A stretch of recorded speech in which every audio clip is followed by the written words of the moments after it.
शाम में कोई घर से बाहर नहीं निकलता था। अरे सब बच्चे हो, क्या पता है आप लोगों का?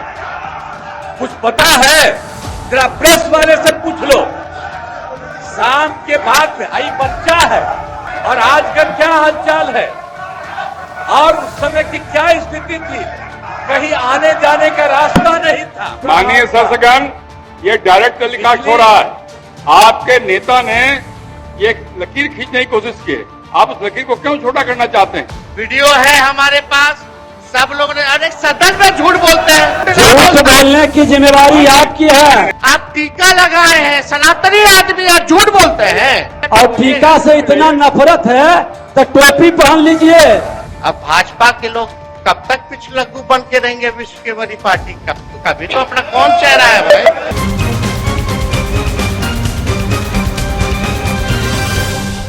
सर्वप्रथम मैं बिहार विधानसभा के बजट सत्र में सभी माननीय सदस्यों का हार्दिक अभिनंदन करता हूं। बिहार विधानमंडल के दोनों सदनों के संयुक्त अधिवेशन में माननीय राज्यपाल महोदय का अभिभाषण हुआ। मैं बिहार विधानसभा के उन तमाम माननीय सदस्यों को धन्यवाद देता हूं जिन्होंने माननीय राज्यपाल के अभिभाषण के उपरांत धन्यवाद प्रस्ताव पर हुई चर्चा में भाग लिया। माननीय राज्यपाल महोदय ने अपने अभिभाषण में विस्तार से सरकार की उपलब्धियों एवं प्राथमिकताओं की चर्चा की है। राज्य सरकार की प्राथमिकताओं एवं अन्य मुद्दों पर सदन के समक्ष में मैं कुछ बातें रखना चाहता हूं। महोदय, हम लोग तो 24 नवंबर 2005 को यहां पर आए। अब उस समय क्या, अब उसके बाद से जो सरकार में आने का मौका मिला है, अब उसके बारे में हम जरा कहना चाहते हैं कि जब हम लोग आए थे उस समय, तो उस समय की स्थिति क्या थी? याद है ना पहले क्या स्थिति थी? शाम में कोई घर से बाहर नहीं निकलता था। मत करिए, नहीं, शांति बनाए रखिए, शांति बनाए रखिए। अरे सब बच्चे हो, क्या पता है आप लोगों का? कुछ पता है? जरा प्रेस वाले से पूछ लो। शाम के बाद में आई बच्चा है, इसका क्या जन्म हुआ था? कुछ है? इसे चुपचाप रहो। बैठिए। अगर बोलते रहोगे हम ध्यान नहीं देंगे। आप सुनते हो, शाम के समय जब तक था 25 तक, तब तक शाम के बाद कोई घर से नहीं निकलता था। और आज का क्या हालचाल है और उस समय की क्या स्थिति थी? कहीं आने जाने का रास्ता नहीं था। हम भी केंद्र में मंत्री थे, हम भी एमपी थे। नेता बोल रहा है, शांतिपूर्वक सुनिए। इलाके में जाते थे तो हमको पैदल ही जाकर के सब जगह जाना पड़ता था। कहीं कोई जगह होगा नहीं था। कुछ पता है? यही तो बता रहे हैं। और उसके बाद क्या हाल था? अब उसके बाद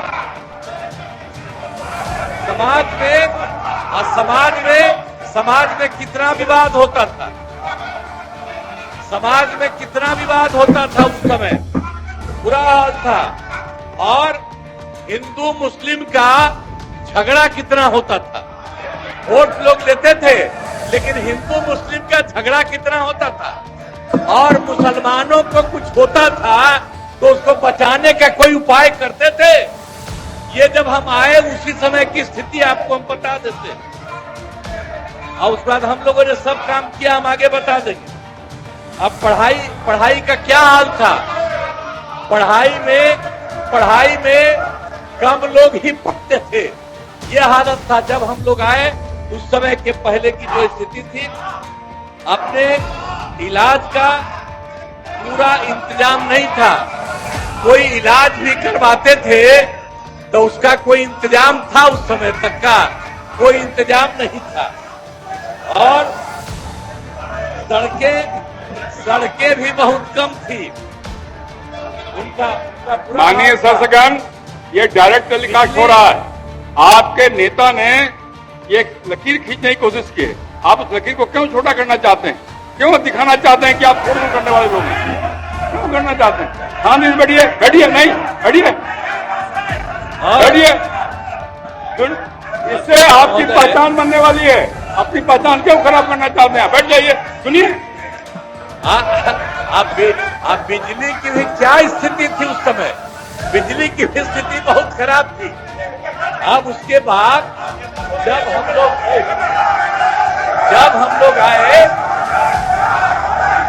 लोग आए तो हम लोगों ने अब किसी प्रकार का डर एवं भय का वातावरण नहीं है।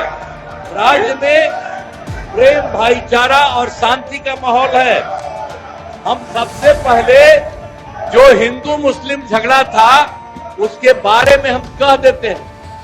वो सबका जो कुछ भी था, जो कब्रिस्तानों की घेराबंदी थी, अब वो कब्रिस्तान की घेराबंदी हिंदू और मुस्लिम के इलाके में बना हुआ था। वो सबको बड़ा मुश्किल होता था और कोई नहीं बचाता था, वोट लेते रहता था, लेकिन मुसलमानों का नहीं। लेकिन हम लोग आए और आते ही 2000, सुनो न यार, कुछ नहीं जाता है। अरे कुछ है। तुम्हारे जो सबसे बड़े, आपके जो सबसे बड़े नेता थे, उनका हमसे क्या रिश्ता था? कुछ पता है? ऐसे ही बोल रहे इन लोगों के साथ हो गए हो, बेकार का काम कर लिए हो, अब उसको छोड़ दो। हम अब यही कहना चाहते हैं कि पहले जो हिंदू मुस्लिम का झगड़ा था, हमने सबको, और हिंदू मुस्लिम का, और जो हम बता रहे थे कि उसका जो जगह था और उसमें दिक्कत होती थी, हम लोगों ने 2006 में ही उससे बात किया कि आपकी ये जगह कितनी है। उन लोगों ने लगभग हमको बताया था 8000 से थोड़ा ज्यादा कब्रिस्तान की घेराबंदी, और उसका हम लोगों ने पूरा का पूरा घेरा करवा दिया। और अब उसी समय से हिंदू मुस्लिम का कोई झगड़ा नहीं हुआ।